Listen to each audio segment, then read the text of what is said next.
It is Thursday, October 2nd, 2025. This is another wild card edition of Baseball Today presented to you by Mountain Dew. Looking for a refreshing citrusy kick? Go grab yourself a Mountain Dew. That is my man, Trevor Plouffe. I am Chris Rose, producer Dan, intern Sawyer along for the ride as well. And how about this? On Thursday, we've got 3 deciding game 3s. Man, oh man, are we treated to something special right out of the gate in the baseball playoffs, aren't we? Absolutely, because I feel like it's not people don't wrap their head around this is game sevens. Just think of them as game sevens because Yeah. game threes don't sound as cool as game They don't. sevens, right? You're right. So we have 3 game sevens tomorrow, people. Win or go home. 163s, if you will, whatever you want to call them to like make you fired up about them. That's what we have tomorrow. Yeah, it's Because great. even in my mind, I'm like, oh, game threes. I'm like, oh wait, it's win or go home. Yeah. And what we've had this the playoff format now for 4 years. So there have been 20 best of 3 series, and 18 of them have failed to go 3 or something like that, right? I mean, whatever it is, the numbers were astonishing. This year, they're making up for it. It's great. We got a lot to get to, but I want to start with this amazing tip of the cap. Happened on the north side of Chicago. Our buddy Ian Happ, he actually gave 2 tickets to an 8-year-old kid named David Rossner. They became friends at one of Happ's camps, which is awesome. Here's a picture we're showing. Kid is adorable, right? They bonded because Happ lost his dad a decade ago. Rossner lost his father to cancer. His mom is fighting breast cancer right now. And so Ian Happ was he invited him via Zoom. He said, listen, you are coming to the game 2 against the San Diego Padres. And the kid, like, that's fine. I got to miss school, though. Ian Happ wrote the teacher a note. Wrote him a note, courtesy of the Happ Foundation, said we want to take him. So little David ended up going with his uncle who flew in from Las Vegas to go to the game.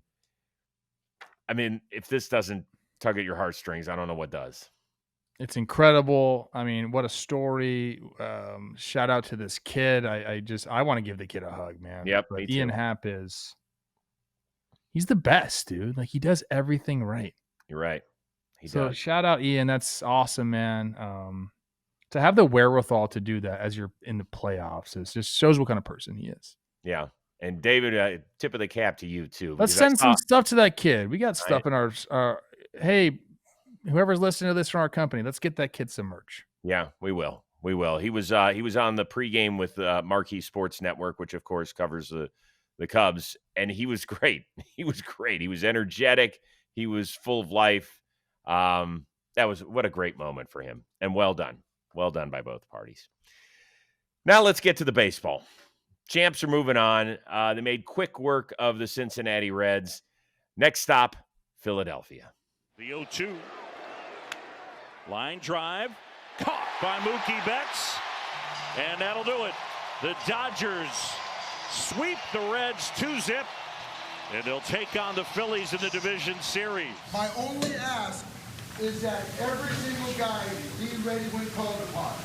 Keep your minds right. We're going to need every single one of you guys. Stay in it, stay focused, keep playing for each other. Let's go.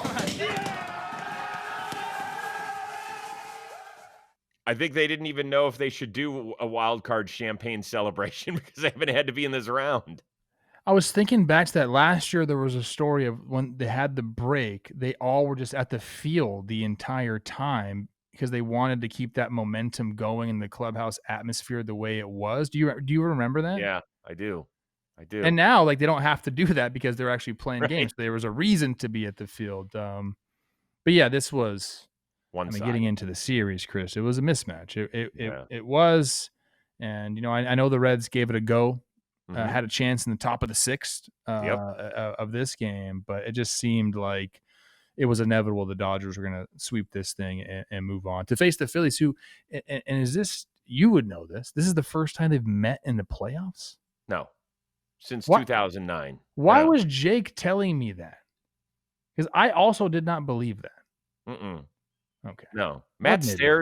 Stairs hit a huge home run. I remember that too. I was thinking that in my head, and I'm like, Yeah. whatever. Like maybe I dreamt that or something. No. It's Okay. just been a while. It's been a Okay. while, and it's going to be great, and we'll have a ton of time on Friday to break it down. We'll touch on it in just a couple minutes as well, very quickly. But I want to get back to that 6th inning because it's a 3-2 game, and the Reds load the bases against Yamamoto with nobody out. He gets a quick one-hopper to Betts, who comes home. And then after that, he diced up Stewart and Ellie De La Cruz, and it was a master class on the mound. It was incredible. I mean, Yamamoto is filthy. He's given up 3 runs now in his last almost 41 innings. You talk about a guy that's on a hot streak. I think he is pitching the best out of all the starting pitchers, and that's saying something because we just saw Skubal with 14 strikeouts. We saw Crochet with, 13 and 117 pitches? This guy is on a ridiculous roll right now. Well, he was dotting the ball up wherever he wanted to. I mean, the spots that he was hitting with all his different pitches. I mean, that's kind of the pitcher that we've seen all throughout the season too. And then to go down 2-0 early, but then after the Teoscar error and just kind of settle down and keep your team in the game because he understands if he just keeps it close, that his offense is going to put up runs for him. I think that does help with the pitcher's psyche as well, saying, hey, man, like I don't have to be perfect. I don't have to go out there and throw shutout ball. I think there are teams in the playoffs right now and pitchers that feel that way with their offenses, like probably your Guardians, probably the Tigers, feel like they got to scrape by for 1 run, and if they do, they got to hold on for dear life. Dodgers pitchers don't feel that way because they understand that offense is going to come to life at some point. But you're right. He was incredible. That ball to Mookie, the one you talked about, the line drive, where the runner at third base had to hold up, which allowed him to go home to keep it from being a tied game. A stroke of luck for the Dodgers, I think. But a great play by Mookie, who's looked fantastic out there as well. Then also offensively, he's just coming into his zone at the perfect time. Yeah, he had a 4-hit night. He had 3 doubles. It was very interesting because Alden Gonzalez, who does a really good job covering national baseball, but a lot of stuff in Southern California because that's where he lives. He told us a story that basically Mookie said in August, like, my year's finished. Like, there's nothing I can do to salvage my season. And it has been the worst season of his future Hall of Fame career. But he said, I can do other things that can help us. And I think he just started focusing on those little things because you can do other stuff in baseball other than put the ball over the fence or put it in the gap and help your team win. Heck, you can even do it when you're making outs. And I think that's allowed him to just kind of free himself up. And if he is back to his MVP levels, look out. It seems like he is. And you're right. If you're trying to make up a bunch of OPS points, and you're trying to do that via slug, I mean, that's when you get into bad habits and you start chasing, you start being overly aggressive. But if you say, hey, like I'm going to go out there, I'm going to put quality at bats up. I don't care about the statistics. I want to help my team win. And let me again, quality at bats is great. He's also been excellent at shortstop. I mean, he led the National League in defensive run saves. I didn't know that. I know he's playing pretty good. But that's obviously a huge. He's got to feel great about that. The improvement he's made defensively as well, just overall. And then people forget, like, he was sick at the beginning of the year, got him off into a bad rut, and I think that could carry over as well. But to see him playing the way he's playing now is pretty special. And if you're a Dodgers fan, my gosh, it's got to feel awesome for you. There's one other thing I want to touch on. Roki made his debut as the 9th inning guy in the postseason and was great. 1, 2, 3. That splitter's ridiculous. His fastball was clocking at 101. He's just – now here's the deal.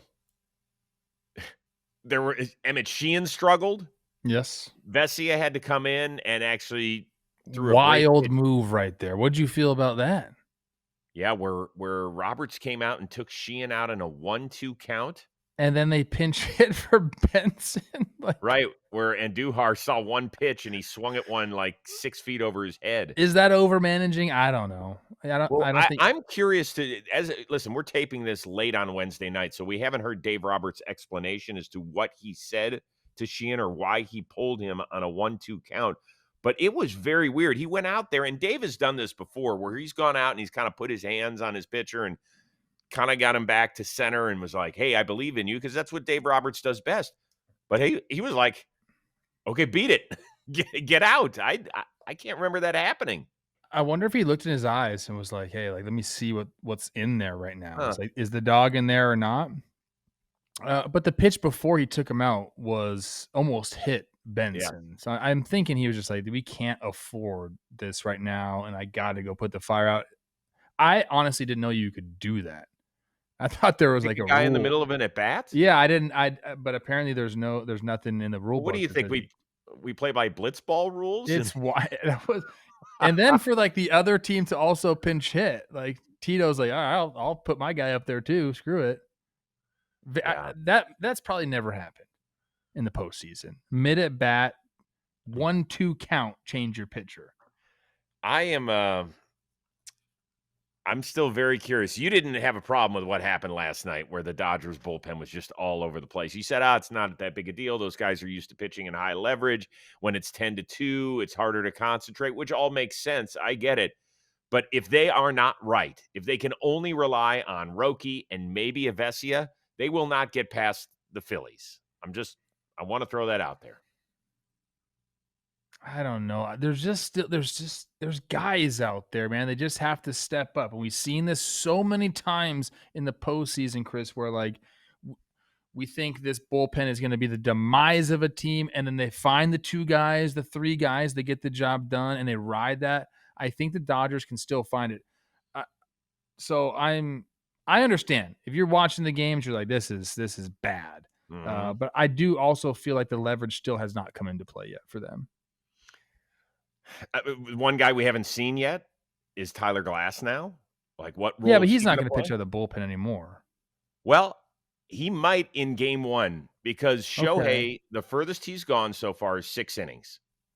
So let's say he does make it through 6 against a really good lineup. By the way, do you think Roki is a guy that will give them 6 outs? Try to give them 6 outs and maybe throw 35 to 40 pitches if he has to? Yes, I do. Okay. I do. So it's going to be Shohei. Then you think they'll go back to Snell? Yeah.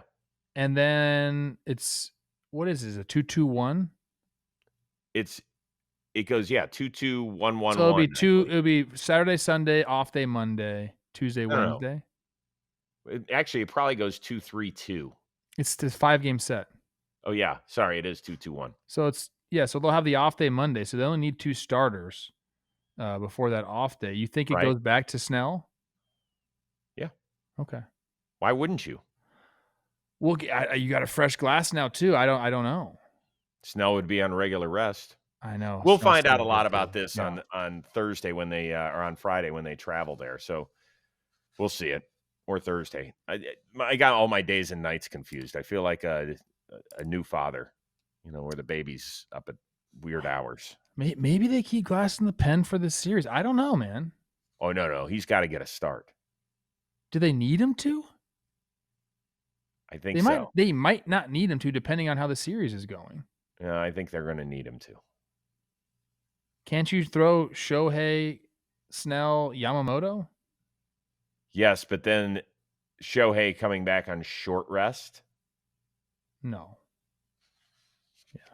I got to see what they are. Sometimes they have been spacing these divisional round games very strangely. Like there's days off sometimes between a game 3 and a game 4. We'll get to now. You can try. You can go ahead. You can go ahead. I got some other business to get to if you don't mind. Let's shift over to the American League. Yeah? Hold on. What do you got? They play Saturday, then they don't play again until Monday. Okay, so they do have Sunday off, huh? Yeah. So Shohei does get that extra day. And then they don't play again until Wednesday. Yeah. Yeah. So he could go. They don't need Glass now to be a starter. Yeah. So they could go Shohei 1-4 and Snell 2-5. That's insane. Saturday is game 1 and Wednesday is game 3. Yeah, they've done that before where they've had an off day. They're trying to avoid NFL as much as possible. Yes. That's what they're trying to do. Sheesh. Yep. That helps the Dodgers immensely, by the way. Yeah. Like I said, we're going to have much more on that series coming up on Friday's show. But let's get to the American League, where the Yankees and Red Sox, they are going to a third and final game. Came down to the late innings yet again. It was 3-3, and there is a good thing that Jazz Chisholm decided to not run the bases backward. Seventh pitch of the at-bat coming to Austin Wells. And he lines one into right field. Fair ball. Chisholm to third. He's being waved. Eaton coming home. Here's the throw. He's safe. And the Yankees have a lead on Austin Wells' single. And the speed of Chisholm. I told the first baseman any ball hit to his left or right, I was going to score. So that's all that was going through my mind. If he gets a ball, any corner, any gap, I'm scoring no matter what. That was a pretty awesome play. It really was great. It was so, Jazz is probably might be the only guy, maybe Caballero on that team who scores. And Eaton's throw was fantastic. The whole play was great. Everything was great. I mean, the reason he scored is because it was a 3-2 count. That's it.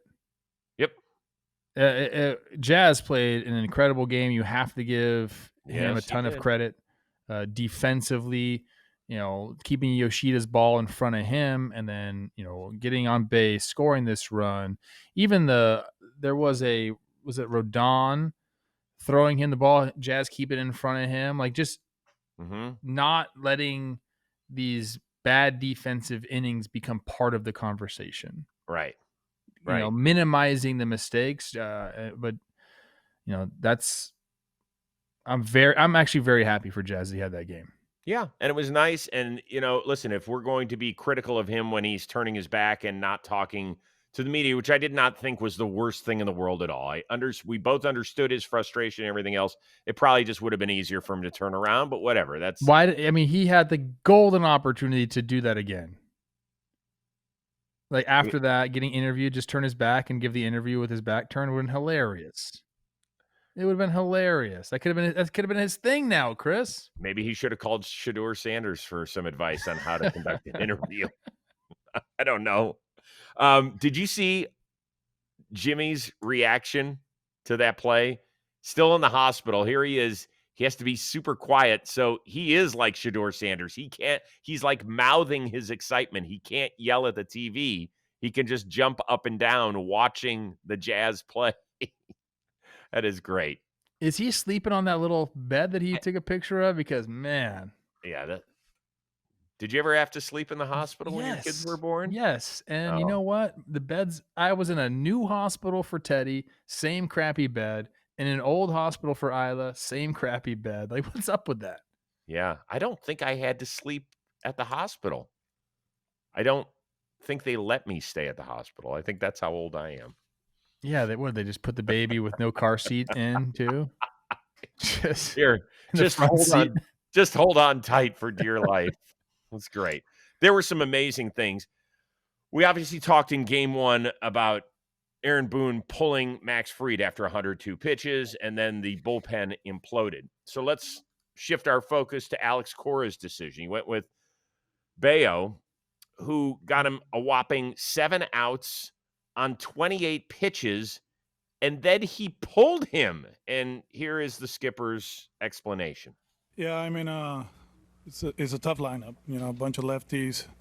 I thought the at-bats were getting better, with the lefties, and we got a bunch of them in the bullpen, and felt like at that point, kind of like we have to do this. It doesn't feel good, because you want the kid to go out there and get his experience and pitch, deep into the game. But I felt like at that moment we needed to pivot. So you are asking a well-rested Pen, because only Chapman followed Crochet in the Game 1 victory for Boston. You're asking a well-rested Pen to get 20 outs in a playoff game. That is exhausting. It felt like to me that Cora was managing as though he was down 1-0 instead of up 1-0 in the series. Am I wrong? I could see that, but it's kind of the way he manages in general, like pedal to the metal, like let's go get a victory. Like, don't you agree with that? So he did. Like, I think the logic makes sense. Boone stacks the lineup with lefties. He's got a bunch of lefties in the pen. They're rested. Why not go and put like Boone on the defensive and see what he has to do, what moves he's going to make? I didn't mind it. It's not like the bullpen imploded, and in fact, it was great. their best guy ended up just kind of in there too long. And I told Jake this last night. I think after Chapman went out for the 8th, had to sit down and come back out for the 9th. I think Cora, how he started that 9th, 3 runners on in the row. I think Cora was like, I don't want to do that again. I don't want Chapman multi-inning. I want him to have the 9th, and that's it. So we end up leaving Whitlock in, and it kind of backfired a little bit there. But I don't mind the decision taking Bayo out. It's just so weird because this playoffs, we've seen Skubal get to throw over 100 pitches. Crochet threw a career-high 117. Yamamoto threw a career-high, I think it was 113. So we're seeing the guys who are paid to be the aces get to stay out there. Yankee fans will say it wasn't long enough for Max Fried. I get it. We had that discussion on Wednesday's show. But then everybody else, it's like, let's pull him. Dylan Cease. We're going to pull him before he goes 4 innings. And it's just asking a lot. I do understand San Diego, and we'll talk about that game in a little bit. It's different. You have built your team to have your bullpen win you games. Plus, this is it. This is it for you. But the Cora one, man, like I said, 20 outs on the road in a playoff game, that is against the New York lineup that can work at bats and can click you and make some really long innings for you. That is asking a ton, particularly if it doesn't work out for you. Now you're down to day 3 where you're starting a guy who doesn't even have 5 starts in the show. You think Whitlock's available after throwing 47 pitches? So Cora said afterward, everybody is available except for Whitlock, whom I'm going to check in on Thursday with. So we'll know. Now, What's here's Whitlock the deal. Going to say? No, I don't want to pitch today, Skip. Of course he's going to say, yeah, put me in there. Okay, so 47 pitches is what he threw on this day, right? Yes. He has thrown more than 40 a couple of times this year. One time he didn't pitch for 3 more days. The other time he didn't pitch for 5 days. I'm going to tell you what he's going to do. He's going to go into that training room and find all the pain off that you can get, which is just ibuprofen and caffeine mixed. They just have it there. Like, oh, that sounds horrible. Oh, dude, you survive off that stuff. It's yeah. He's gonna get himself ready to go. So wait a second. How much better does your arm feel? Or is it your whole body? Your whole body, yeah. The aches and pains just go away a little bit. Yeah. How long does it run? 3 hours? I don't know. I mean, I didn't have to take a lot of that stuff. Oh, I take that back. I was on an anti-inflammatory almost my entire career. Oh, that's horrible for you. Yeah, we used to have to get blood work done because it's bad. It's like not good for you. It's terrible for your kidneys. Yeah. Yeah. What are you doing? What I was trying to be a good baseball player, make some freaking money, dude. What do you mean? What was I doing? Gosh. Now I don't take anything. That's like good. I go and get like dental procedures done, and I don't take the stuff. Let's talk about a few other things. I was so happy for Fernando Cruz. He came in with 2 on and nobody out. He got Rafaela to pop up on the bunt, and of course Cruz was drafted as a shortstop, so he can field his position. He got an out. Eventually, the end of the inning, there was a series shot. I think it was Story that hit it all the way to the wall. And, I mean, he thought he had clicked him. I mean, Cruz thought he had given it up. Instead, he comes over, and you can see it. His hat is off. He is pumped up. He is fired up. Some people were making fun of him. Do people know this guy's story? Do you have any idea what year he was drafted? Ooh, 2012. 2007. Whoa. He was drafted in 2007. You know what year he made the big leagues? Tell me. 2022. Love that. 15 years, huh? He started as a shortstop, transitioned to a pitcher. He went to independent ball. He went to the Mexican League. If you want to stand up on top of the mound and take your shirt off and pound your chest after you do that, go for it. In fact, I'm thinking of doing it right now just to celebrate. Oh, yeah, I knew this was No, going to happen. no, Oh, let's not do that. Only if the everyone's Guardians seen win. it. Go watch Warehouse Games, like and subscribe to that channel. Your shirt's off all the time on that one. That's true. That's true. So good. I love that about him. I thought that was great. The botched Rafaela bunt. There are a lot of Red Sox fans that are pissed about that they said, let's play for the big inning. You're on the road. Screw the small ball. Listen, the execution was horrific. He threw his bat at a pitch that was 3 feet outside before popping it up. Did you have any problem with the strategy? I don't. I have problems that we don't do it more during the regular season because it always comes into play during the playoffs. I say this all the time, Chris. You got to be able to practice it in game situations. Like that's just the ball. That's just reps. Like he doesn't have enough reps to recognize that that's a ball, and you can't be bunting that. Yeah, and it was the first pitch of the at bat too. Yeah. Ouch.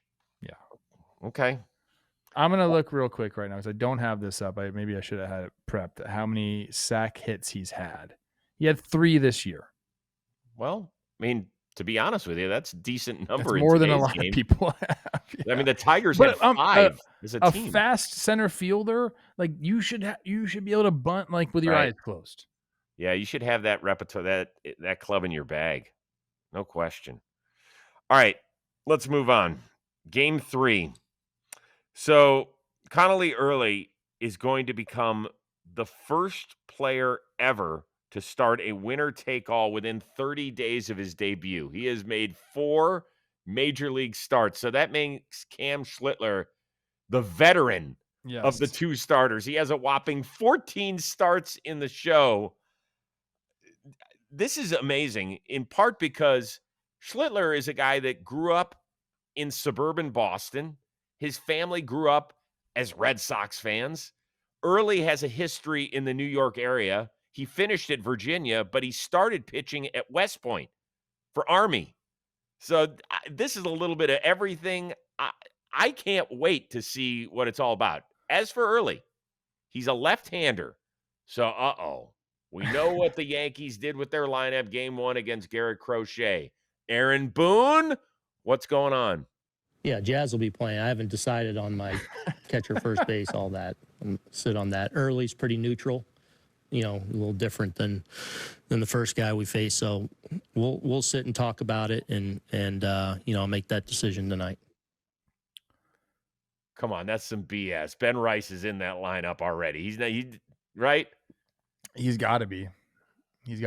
I love that you led with Jazz is in there for sure. Like that's. Well, the question was, is Jazz going to be in there? Okay. Yeah. Yeah, Well, I think Ben Rice has to be in there. I mean, I understand wanting to have Goldie at first base, and he's he did his job in game 1.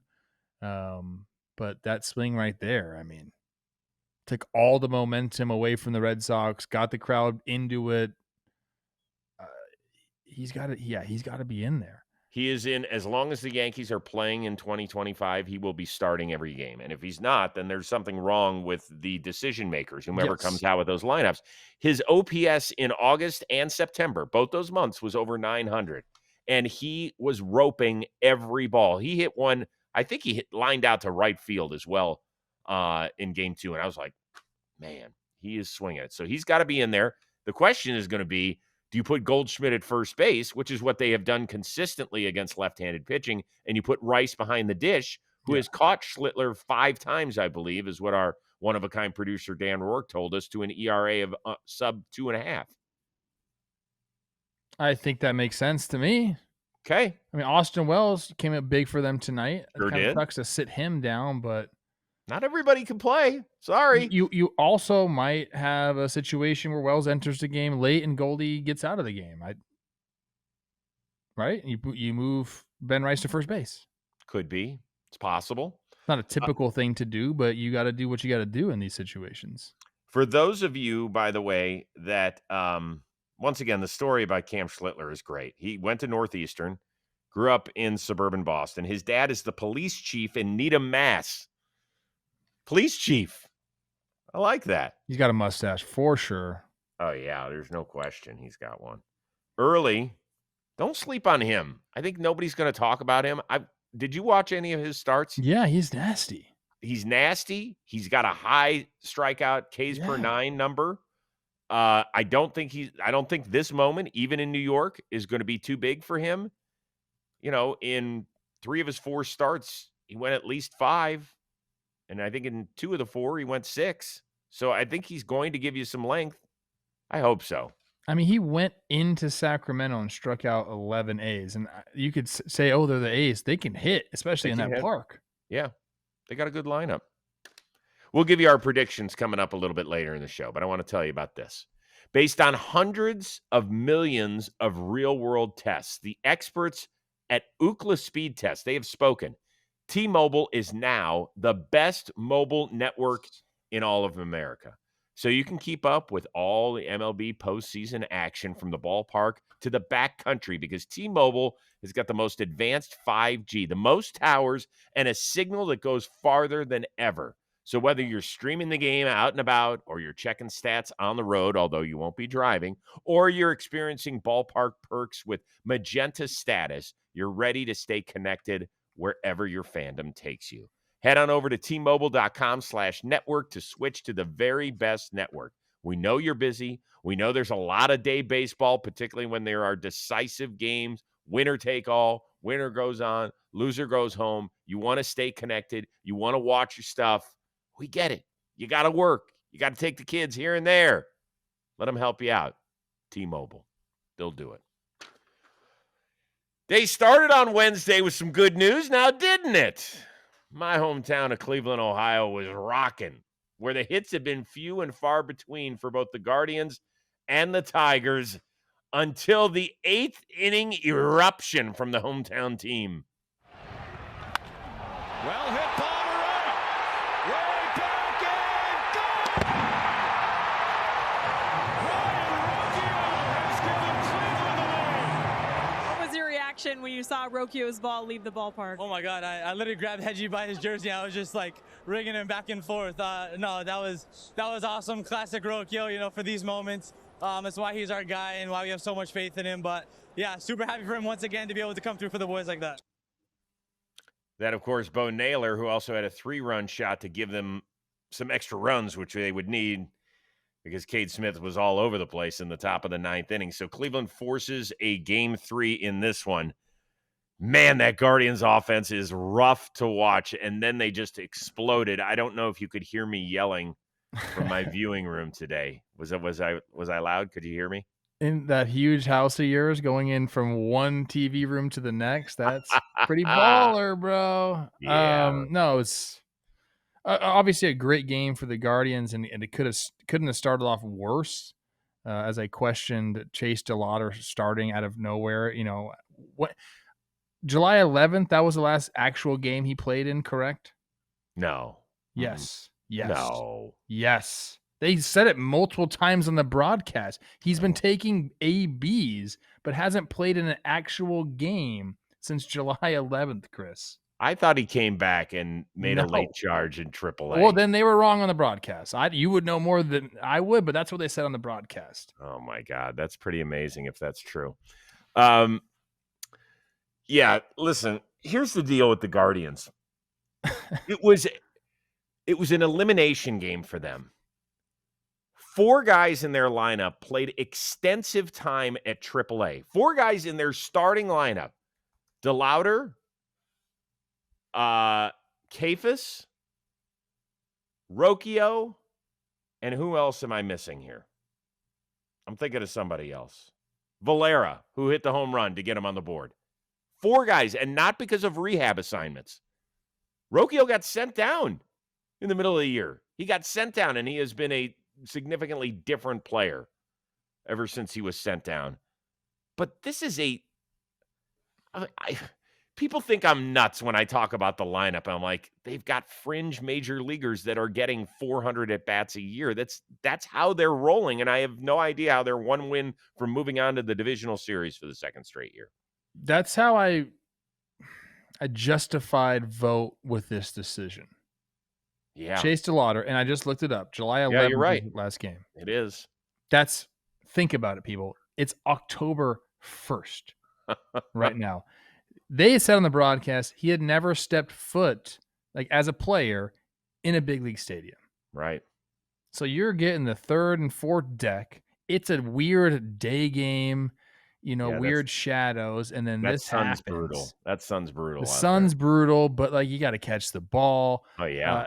And at that moment, you got to imagine he's just like, this is the worst feeling.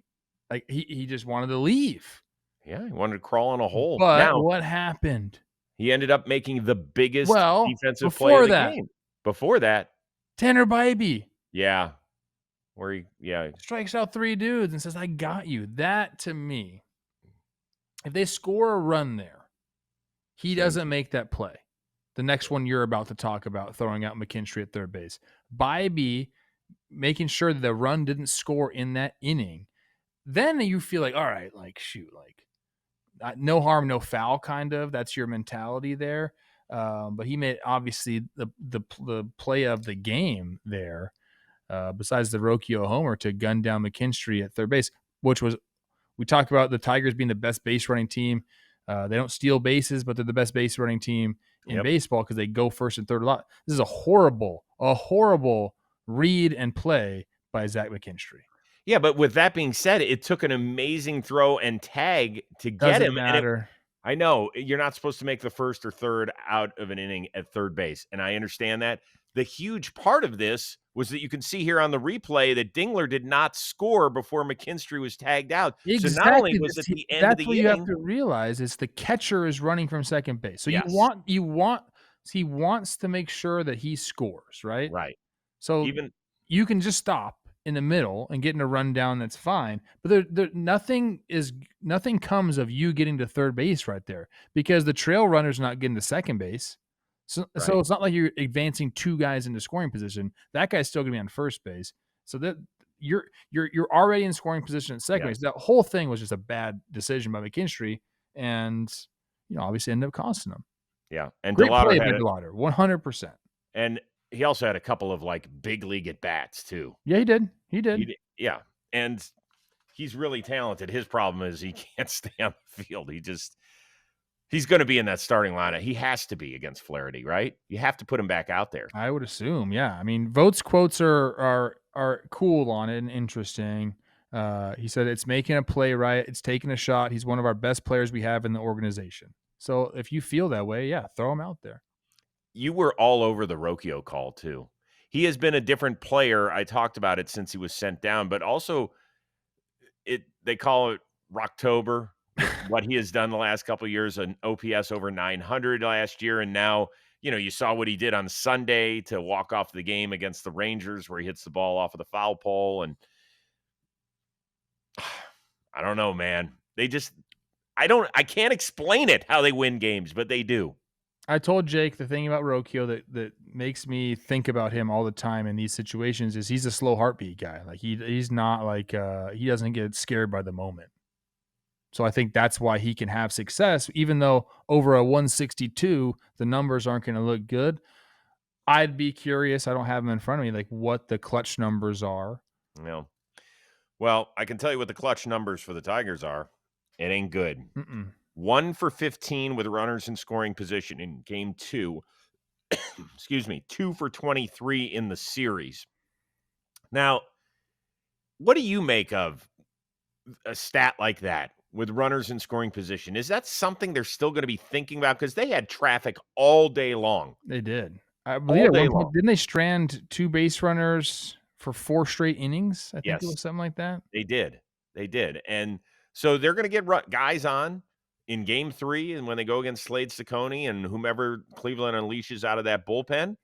Is that stuff that you think about, or are you able to compartmentalize? I mean, baseball players, especially offensive players, have the ability to compartmentalize. Like you just don't think about it. You don't think about, hey, we didn't do it yesterday. It's not. And you don't say, oh, it's going to happen again today. You just want to make sure you're as prepared as possible in those situations. Whether it's understanding what that guy likes to throw with runners in scoring position, what's his out pitch, what's he going to try to do to me? Like just paying attention and trying to get any sort of advantage. Is what you have to do, but you don't think about yesterday at all. Do you have any problem with A.J. Hinch pinch hitting Jahmai Jones for Riley Green, who led the team with more than 30 homers? We get it. It was against a left-hander in Herron, and his OPS is over 200 points lower as a left-handed hitter, and Jahmai Jones kills left-handed pitching. I think Hinch played that perfectly, to be honest with you. I understand that Riley Green, the numbers are great, but Jones, as you mentioned, against lefties is really good. He left Carpenter in the first game with a lefty. Mm-hmm. So then Vogt didn't bring Herron in for Carpenter. So he gets that matchup, which is good. And then when Vogt makes the move, he has Jones ready to go. I thought he did the right thing there. Even though it didn't turn out well, but. All right, so we're looking ahead to Game 3. It's Jack Flaherty against Slade Ciccone. What's the biggest thing you're watching?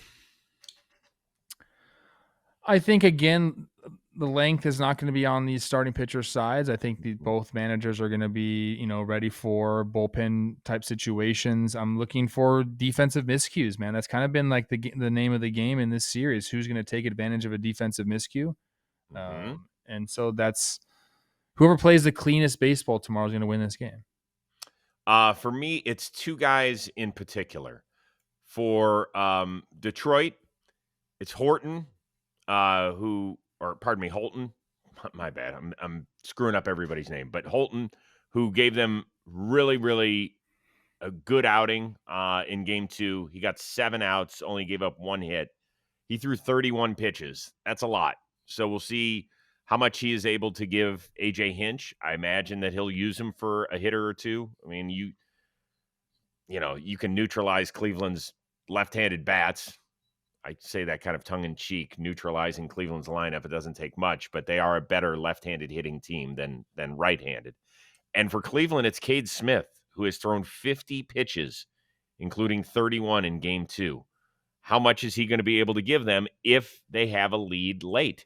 I mean, he has been a guy that has worked a ton over the last 2 years, whether it was as Clase's setup guy or now as the closer since the end of July.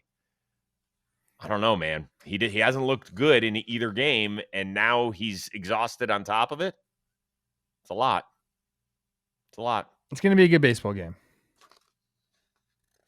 I can't do this. I can't wait. I can't wait. I'm going to call you during it tomorrow. No, you're not. When is it? When did they release the times? Yeah, that's at 3:00 Eastern. That's the first one. Okay. Then the Cubs and Padres, whom we're about to talk about, will be at 5. Yankees, Red Sox at 8 Eastern. So we're getting shadow ball immediately for the Guardians and the Tigers. We're getting shadow ball immediately for the Cubs and Padres. Yep. Welcome to October baseball. Okay. So here we go. Padres, they win and force a decisive game in the wild card. A first inning run ended up being enough for this dominant bullpen. On the ground, shortstop. Bogart stumbles, flips to second.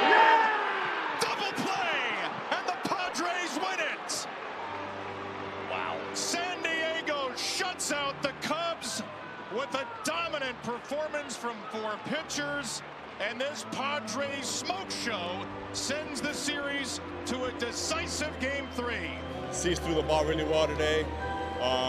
Picked it off back to Motor Home threw 3 for us. Mason came in there and threw 2. And then obviously Bob at the end there. It was just unbelievable job. They've been doing it all year. I love that Manny Machado calls Robert Suarez Bob. It's the best. Bob. I have my oldest brother's named Bob. I know that. You do? Yeah. Hmm. And you have a brother named Pete as well. Guys are the best. I appreciate it. So the bullpen thing really worked out. It really did. I thought it could have backfired when they took Cease out before the end of the 4th inning.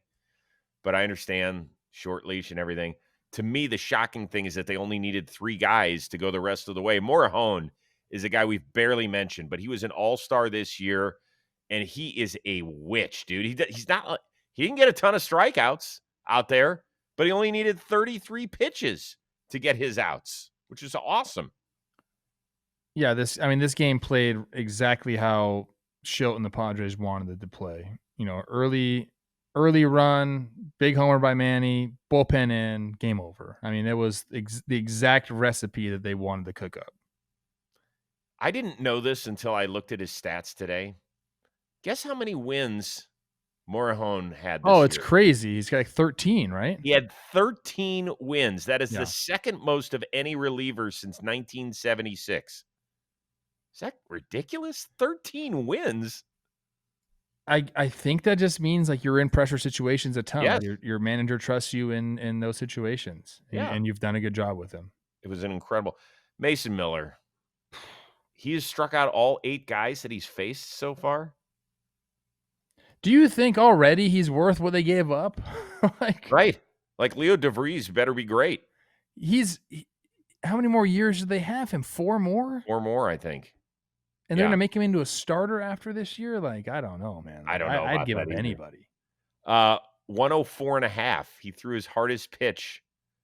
And then he throws a little wrinkle in there too. Like that should be outlawed. He should not be allowed to throw that. It's incredible. And by the way, if there are shadows and he gets to come in, it's dangerous, is what it is. That's what it is. That's a good call. And those 2 guys' pitch count, Miller's thrown 40 in 2 games, and Morejon's thrown 42. Their quotes after the game, like Schilt said, like, well, we're gonna like be careful with everybody, and both those guys are like, we're pitching tomorrow.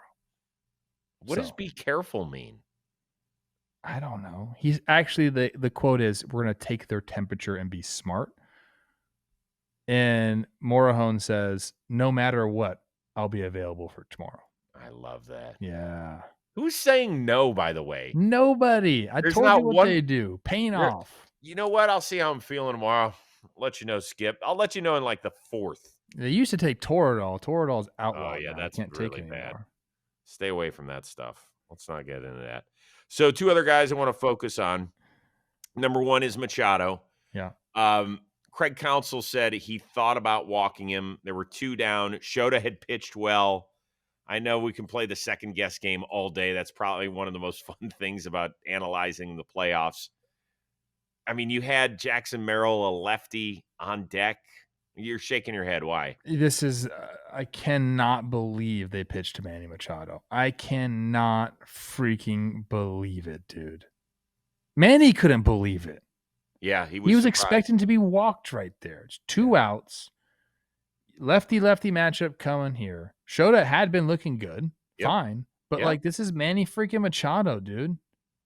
Like, you cannot pitch to him right there. So would you have pitched around him? No. You just would have given him a free Because base. he went first pitch splitter right there. He just hung it. It was a bad pitch. So, like, you know, you could try to pitch around somebody, but you might make a mistake. Like, Shota made a mistake right there. Yeah. Manny needed that. His playoff numbers are they're not great. He's a sub 700 OPS for a guy who's going to be ending up in Cooperstown, in our opinion. I think he needed that. Yeah, I mean, it's a big swing, obviously. Huge. And then Tatis, the play that he made in the 8th inning. Yes. Where that ball, I think he said he couldn't quite see it the entire way. And this is a former Platinum Award winner, and you can see it. He plays right feet. He attacks the baseball out there because things could really change, right? They had already used all their other guys, and it's Suarez's game. If that gets past him, you're probably thinking it's 3-1 at that point. Tying run comes up to the dish. And that place is rocking if he doesn't make that catch. It's just not easy. He's dealing with the sun, so you're doing that. He takes the perfect angle. You see he dusted his platy glove off right there. Can you go back to that what you just showed at the end? Yeah. That's why I think it's the coolest award in sports, dude, because you get to show it up every day. Gosh. No, he's a difference maker, obviously, out there. And I kind of questioned his demeanor in game 1 when Kittredge he took 3 pitches from Kittredge in a row. And I felt like he was acting defeated by the shadows.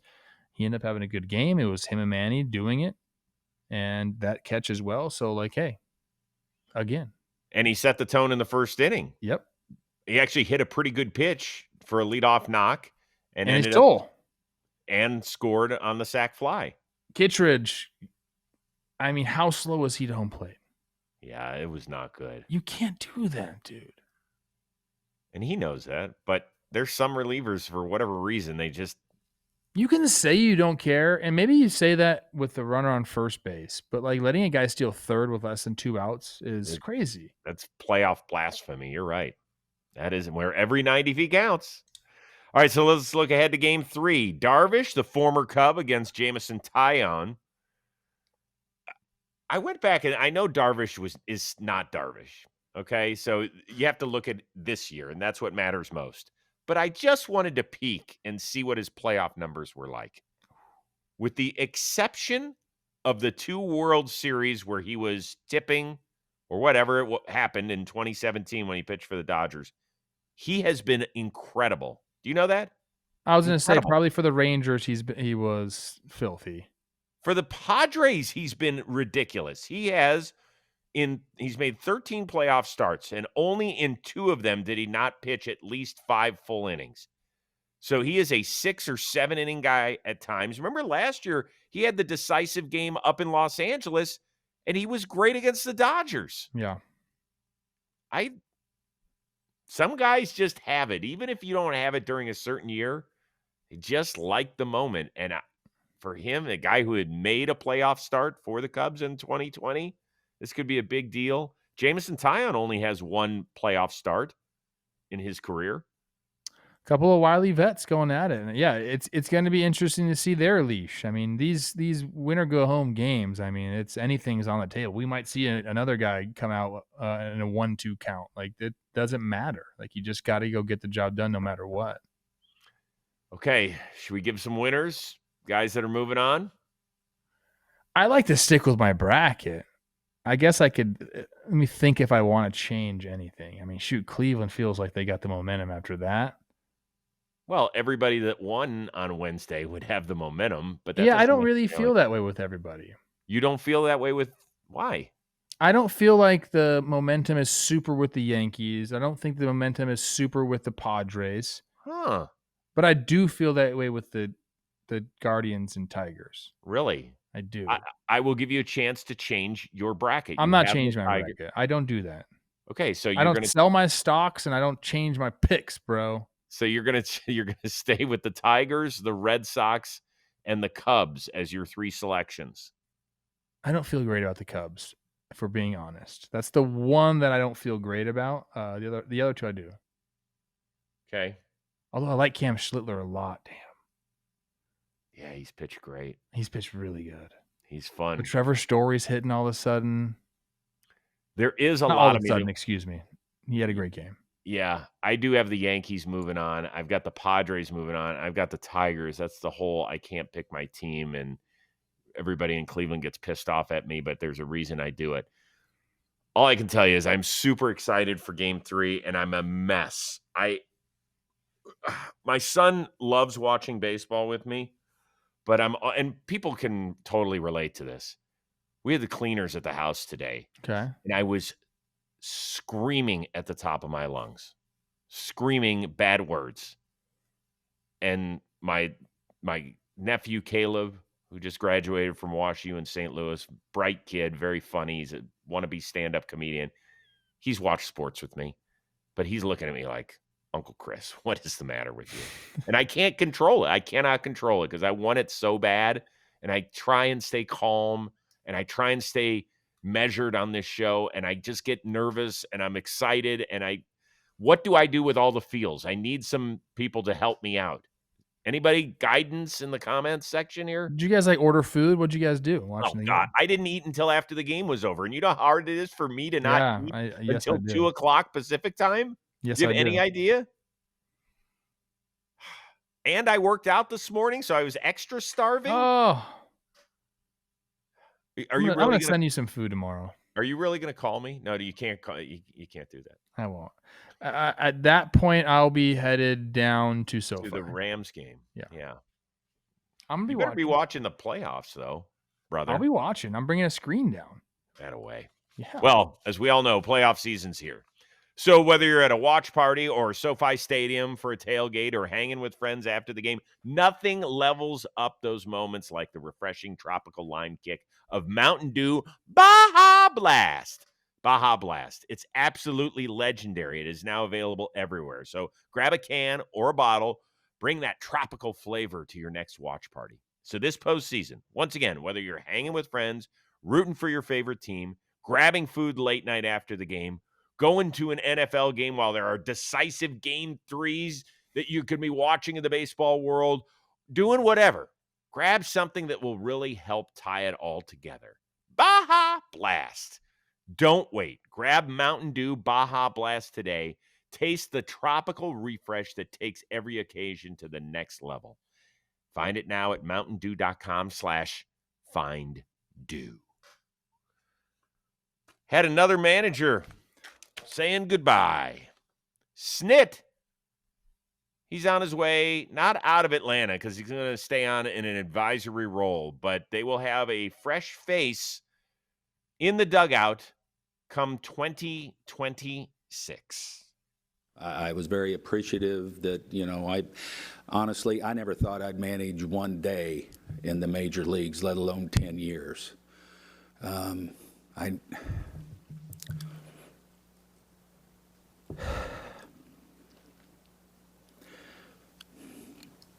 never thought I'd hoist a trophy.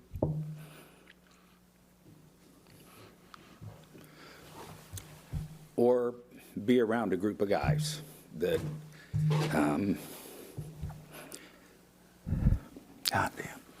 that makes this so special. That was freaking awesome. That was great. He's not going anywhere. He's been in that organization for 49 years, Chris. Does he at least get a watch? They said they're putting him in the Atlanta Braves Hall of Fame before the year, and I mean it's awesome. He's a lifer, man, and I've been around a lot of those guys that,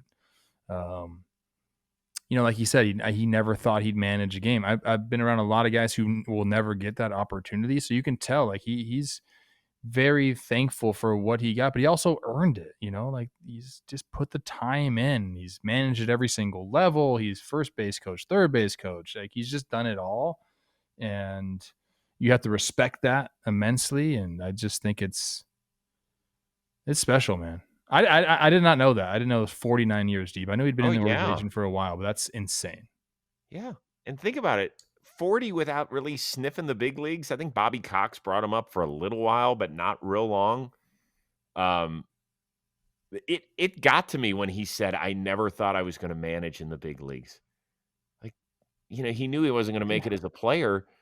So that was his path. And could you imagine putting that much grind into that profession? Dude, being a minor league coach for that long, you have to love the game. Oh, it's just got to be coursing through your veins, because I'm telling you right now, it is. Especially, we're talking about the years that he was in the minor leagues. Mm-hmm. 70s and 80s. The most unglamorous thing that you could ever think of. Yuck. And I know that and in particular me, there were times this year where I thought it looked like things had passed him by a little bit. There was the injury to one of their pitchers, and Spencer Strider had to kind of come over and tell him, hey, he's hurt and all that stuff. And I did say at least once that I felt like there was going to be a new voice in that dugout. That does not dismiss who he is and what he has accomplished. 811 wins, 6 division crowns, a wild card berth, and a 2021 World Series championship in his 10 seasons as manager. Good for you, dude. Hey, at least he didn't fall asleep in the dugout like some other longtime manager that we know about that was in Chicago. Do you remember that? Oh, yeah. Wish me luck. Good luck to everybody that is for all 6 fan bases that are in a do or die. It's going to be fun. We are treated to something special, and we'll break it all down on Friday and then look ahead to the divisional round matchups as well. We're going to have a really busy show heading into the weekend, and we cannot wait. So for our one-of-a-kind producer, Dan Rourke, our awesome intern, Sawyer, that is the uber-talented Trevor Plouffe. I am Chris Rose. We will see you Friday here on Baseball Today, presented to you by Mountain Dew.